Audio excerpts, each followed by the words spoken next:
Hello, everyone, and welcome back to Femmegineering Women of Influence. I'm your host, Hanna Abdel Hamid, and today I'm thrilled to introduce a guest whose career spans continents, industries, and groundbreaking leadership in marketing. Joining me today from Stockholm is Penin, a global marketing leader with over a decade of experience building brands and growing businesses at organizations like La Perle by Dragon, Historic Royal Palaces, and Radio France. Today, she is the Chief Marketing Officer at DanAds, where she leads the marketing and communication with the mission of helping publishers gain more through automation and AI. Marilu is not only driving business success, but also championing social impact and supporting women in the industry. So welcome to the show. It's a real pleasure to be here, and I appreciate your kind words. Hearing my career summed up like this, that feels a bit surreal, to be honest, because it's been such an exciting and sometimes very much unexpected journey. I'm very happy to share more about it, but also the work we're doing at DanAds, and of course to talk about how we continue empowering publisher and also advertiser. I am very happy to have you as well, Marilu, and thank you for giving us time. Funny thing is, we have been trying to record this episode for the past months, but given our busy schedules, it was a challenge, but I'm very happy we finally made it. It's very true. Right now is the right time, Anna. Yes. So let's start at the beginning. From our past conversation, I've understood that you have lived and worked in Paris, London, Dubai, and currently you've been residing in Stockholm. And let me say that this is quite an international journey. So what have brought you to AdTech and to DanAds in particular? Yes, I do have quite an international background. And that's been the best school so far. Living and working across different countries has taught me so much about people, culture, and also how a business can adapt and grow. I've always been drawn to that intersection where creativity and technology meet. And tech really sit right there. And it has been like a very good experience so far with DanAds, and previously I started out in a very traditional marketing journey, but quickly become curious by how automation, AI, and also our core self-serve advertising tools can unlock new opportunities for brands. And what really attracted me to DanAds, it's definitely the mission and their journey they're going through for more than a decade now. So it's all about empowering publishers and advertisers, make sure that the publisher can take control of their ad revenue and their inventory, and not depend of the big tech giant. But it's also about innovations and how they build it, and internally and externally. So this is what attracted me. And I'm not gonna lie as well, the fact that I could have the opportunity to move to Stockholm after several years in Dubai and join a different team, a different way of working, and explore this new culture was definitely a big fact for me, and I was ready to start a new adventure. That is very impressive. And if I could say it, so it's basically innovation with a purpose. And this is what kind of drawn you into DanAds. Is that correct? Is that a correct analysis of how you feel about DanAds and one of the reasons why you moved into DanAds? You're definitely right. So I think for every individual, it's very important to join a company with a purpose, and also with a great company culture. That I think is Van Beres and Pio Pearson, who are the founders of DanAds, made it very clear that we have definitely a very good innovation, good product and services, but the purpose is what is the most important to definitely disrupt the industry. We want to solve problems for publisher and media owners, and make sure that We give them their control, transparency, and the opportunity to have new revenue.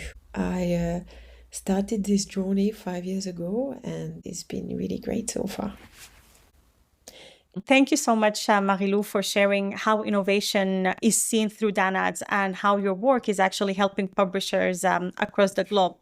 Now, let's go back to your experience living across many different cultures. I am pretty sure this has shaped your perception about how to do marketing and how to do communications, but also how to lead.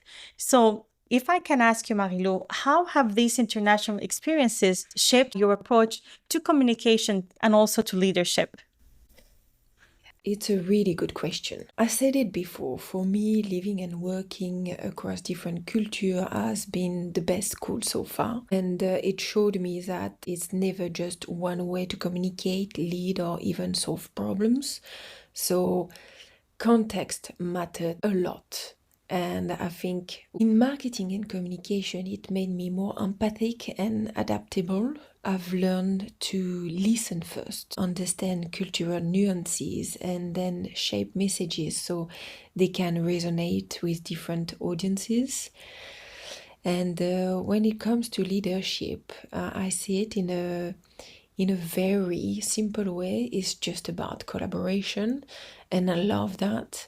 With my team, I try to make sure that we work closely together and that I'm a sort of a bridge, connecting perspective, helping everyone feel heard, and creating the space where the best ideas can come forwards. So yeah, for me, it's what is really important.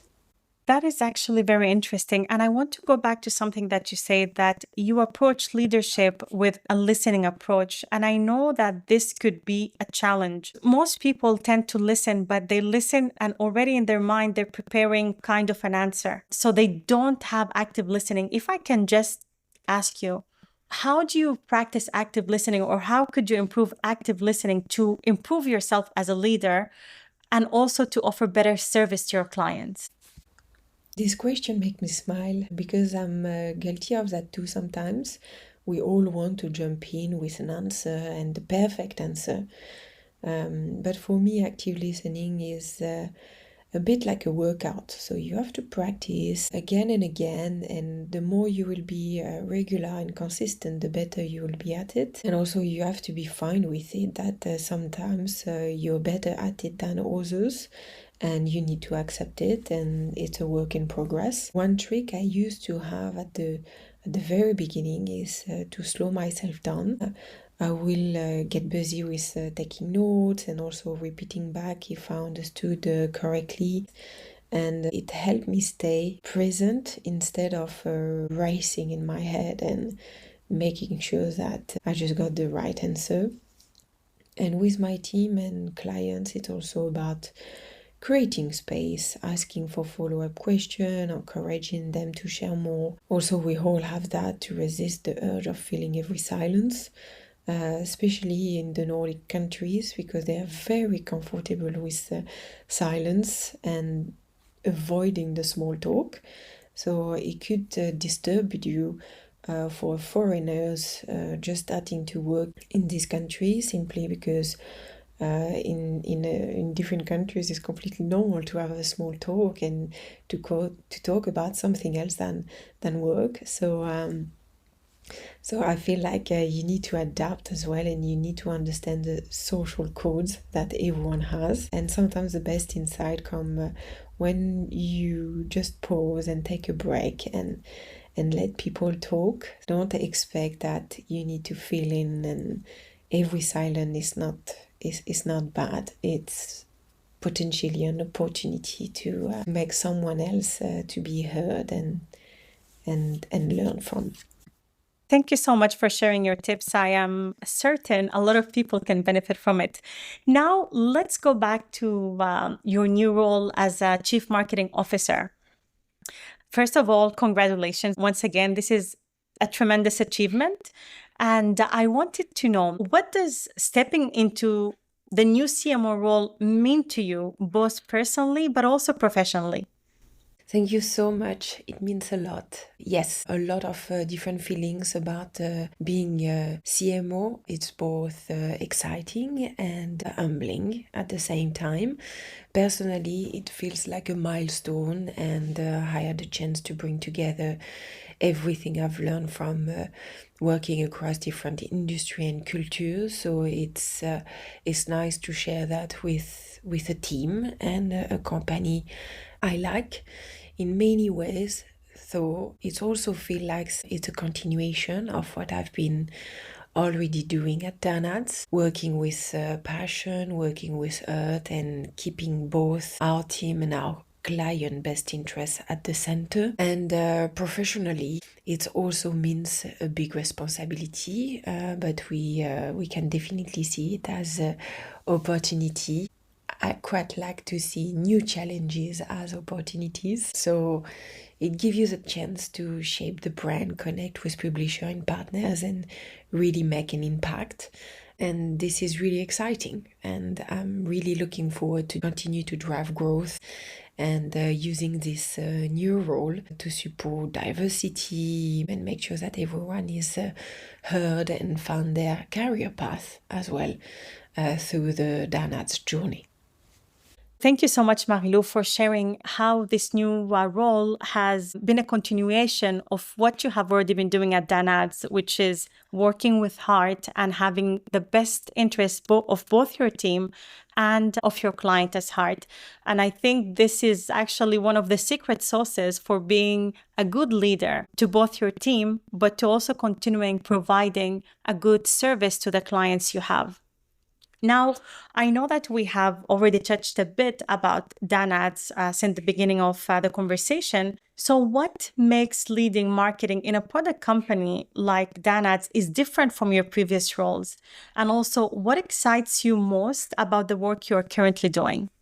Leading marketing at a product company like DanAds feels like completely different from my past role, definitely, because so much of the focus is on building long-term value instead of only look at short campaigns or any other example that at the moment doesn't come to my mind. But we're working to position a product that involving scaling a completely entire industry, and especially the advertising industry. What I have realized is that the same thing we do to help publisher work more efficiently are just as important to practice internally.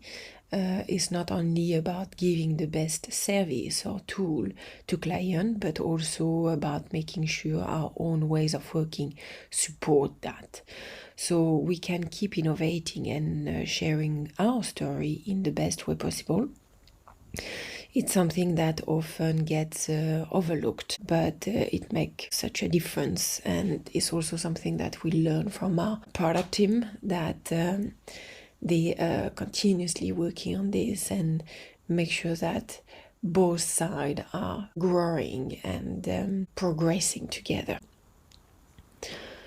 At the end of the day, for me, the exciting part is seeing how innovation, client needs, and storytelling all come together.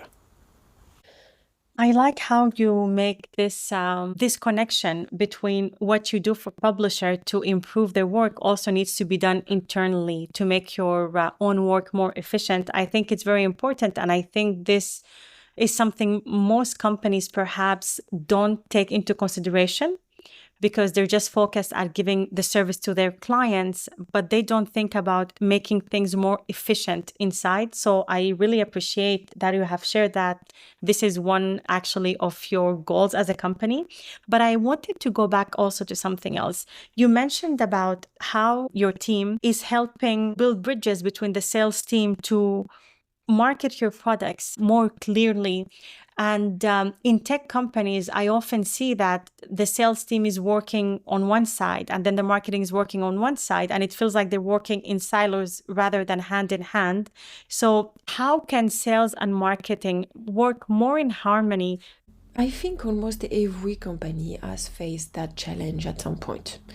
And honestly, the secret is not being afraid to get in the same room and even sometimes to have a few healthy fights. So you need to face them and to answer them the best way possible. There is no secret that sales know our prospect clients better. They know their needs and their issues, and marketing can understand that and shape it in a story. And if we keep working in parallel, so then the whole message get lost and our whole commercial strategy doesn't get really efficient or effective.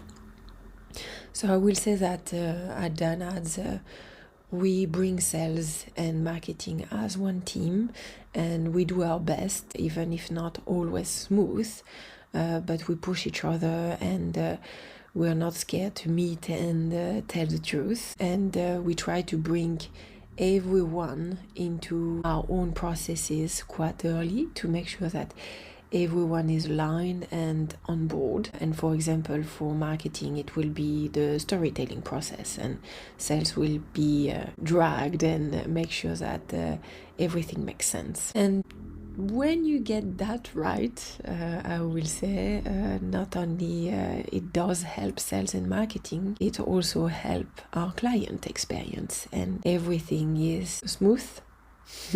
Thank you so much, Marilu, for this answer. Although you said you don't have the secret recipe, but I just feel that you have given us a lot of ingredients to be more successful and to work more in sync between marketing and sales. Now, let's move to some of the initiatives you have been leading in DanAds in this past years. One of them being the DanAds Summit, which showcases diverse speakers in ad tech.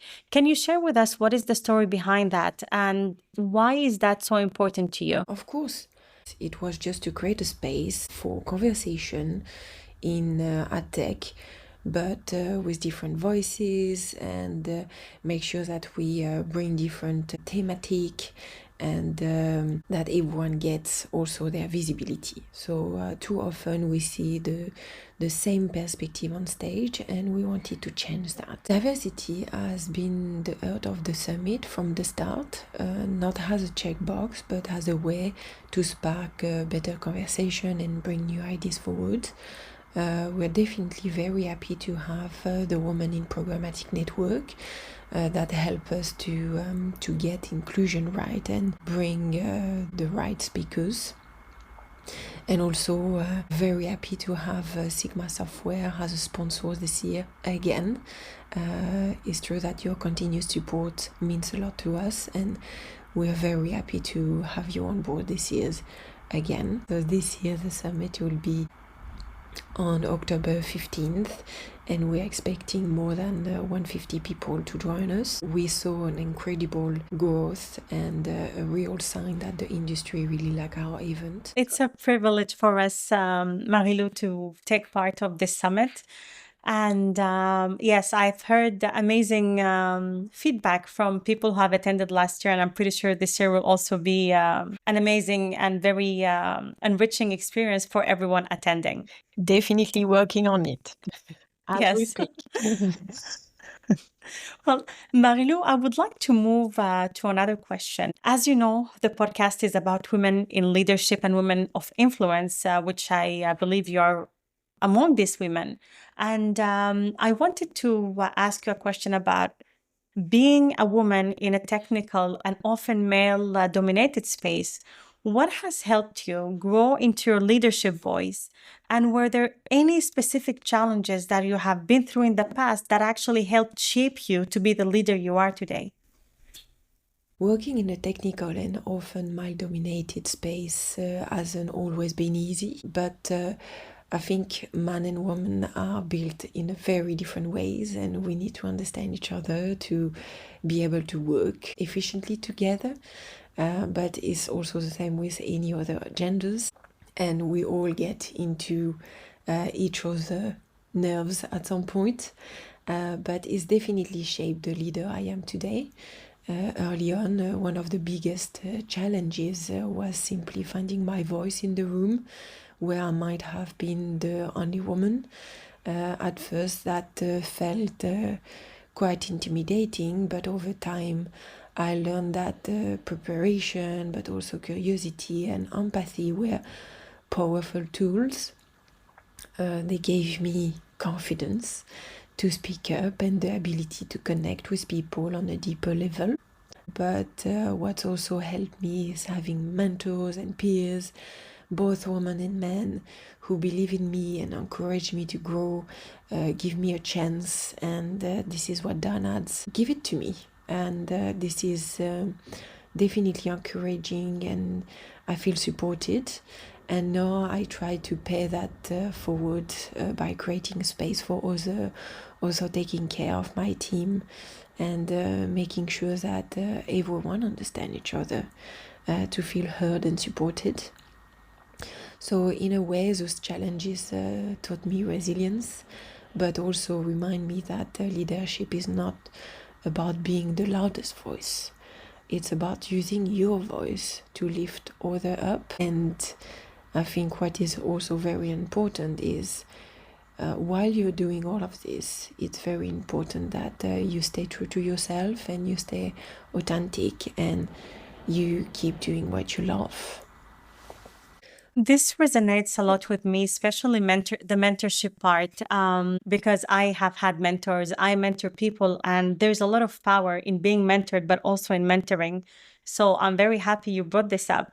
I would like to go back to resilience, which I think, is a very important attribute one can have, but it takes time to build up. And I was wondering if you're able to share with the listeners, how can they build their resilience? What have you done in the past to actually build your resilience other than moving around? Because I know starting a new life in a different country, this is actually one of the biggest challenges that someone can face, because I have been through it as well. And it builds your resilience. Resilience doesn't have to come from a huge life change. It can be built in everyday situation, I believe. For me, I've always been a doer and learn the most when I'm in the middle of things, experiencing life and figuring it out as I go. Everyone is different, and everyone needs to take times to understand what can work for themselves. So the key is to really understand yourself and what helps you grow.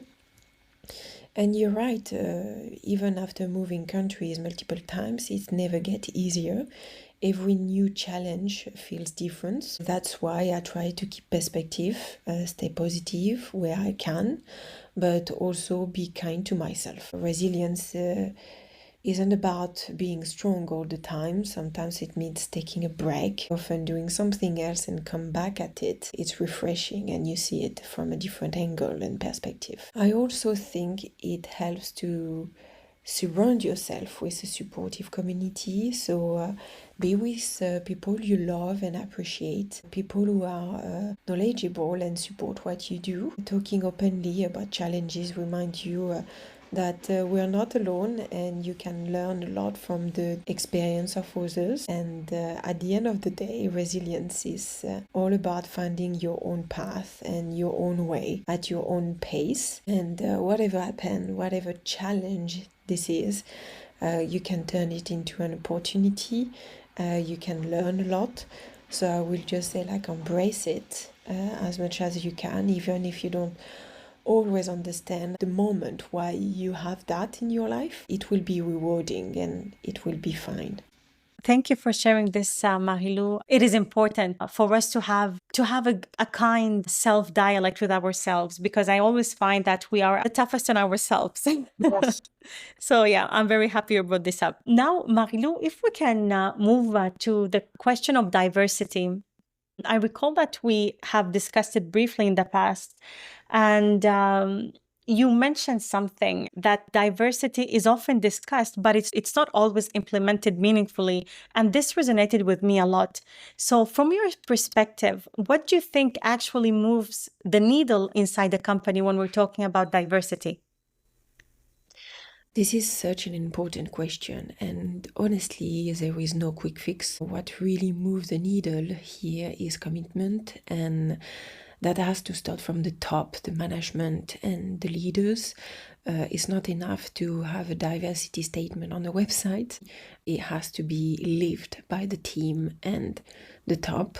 It needs to be embedded in the ways we hired, how we developed our leaders, and how we shaped the company culture. And that is on the day-to-day. It's a continuous work. It also takes accountability. So we have to set goals, we have to measure the progress, and also we need to be transparent about where we're doing well and where we need to improve, because it makes a difference. So being authentic always wins.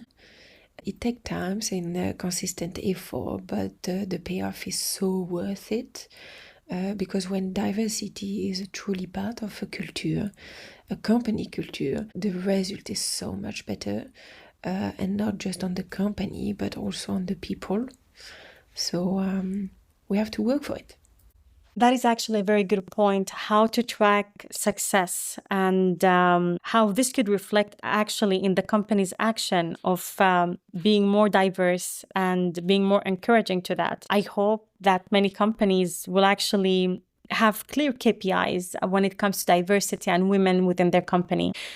So thank you for bringing up this in the discussion the other time, because I find it's a very important question for people to think about. Now, as you know, we're really in the era of AI, and how AI is very fast moving and becoming a pillar in every business. But we can't forget that all companies should also be people first. So with AI and automation reshaping AdTech, how do you keep your team grounded in a people-first marketing while navigating all this innovation? AI and automation is taking over, especially in our industry. I'm a big believer, and I want to encourage my team to use this technology, because we have to understand, and we also need to change our way of working. And I want my team as well to free up time and for the things that humans do best. So our compass is always like, how does this serve people, not just processes?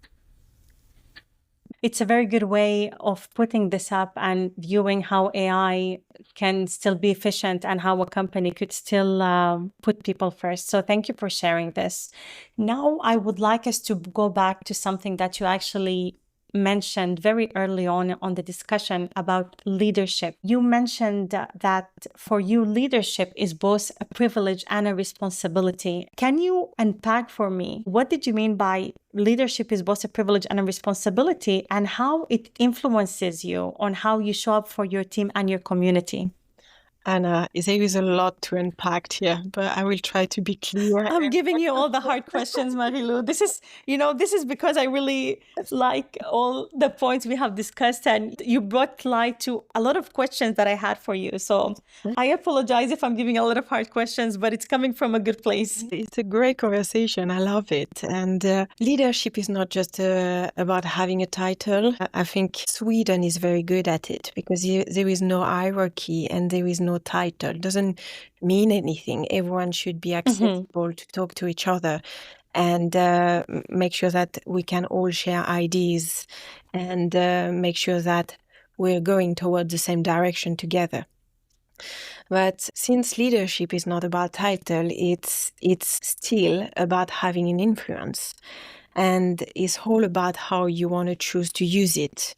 For me, the privilege is in being trusted to guide and inspire my team, and also other people and partners we're working with. And the responsibility is to use that platform to create space for others. Maybe I'm seeing it in a very simple way, but I try to lead with empathy, transparency, and willingness to share credit. As a leader, we have to keep in mind that we have a whole team behind us, and usually they're doing a tremendous work. And so I think it's very important to give them credit. Well, I have to admit, you just kind of used some of my favorite word to describing leadership, which are empathy. It's very important to have empathy for your team. Sharing credit, this is amazing because we often see people taking credits for work they haven't achieved. So I believe this is an amazing attribute for a leader to have, to be willing to share credit with the people who help them do, and giving voice to those who are not heard. It is true that sometimes we work with people who have different personalities, people who are able to share their opinion without being scared of judgment, or without being scared of maybe not sharing the right information and looking stupid. But you have other people who are introverts who are afraid of speaking up. So it's very important for a leader to recognize how their team is and who needs more space or more encouragement to speak. So I believe what you have just shared to me about empathy, sharing credit, and giving voice to your team are very important attributes for a leader to have. But also, you mentioned at the beginning, you told me, I don't know if this is just a simple way of seeing it. And I just want to say, sometimes having a simple view of a given situation or of a given role is what makes it successful. We often tend to overcomplicate our lives. And I like that. Thank you for this closing remark. Now, this brings us to the end of our podcast today. But as a closing question, I would love to hear your advice for future leaders. So for women aiming for leadership roles in marketing or in tech, what advice would you offer them, especially when they don't yet to see someone like themselves at the top? And again, this brings us to the lack of representation for women in executive positions. So what would be your advice to these women? Be fearless. Don't wait for the perfect moment to step up. You will learn along the way. Nobody has everything figured out. So give it a try. You will see. Well, Marilou, thank you so much for sharing your journey and insight with us today. And your path across cultures, industries, and leadership roles is very inspiring. And it's a reminder that global perspective and people-first leadership can truly shape the future of our industry. So thank you once again for being here today with us. And to our listeners, thank you for tuning into this episode of Femmegineering Women of Influence. And if you've enjoyed today's conversation, don't forget to share and leave us a review. And until next time, keep breaking barriers and building the future. Thank you, everyone.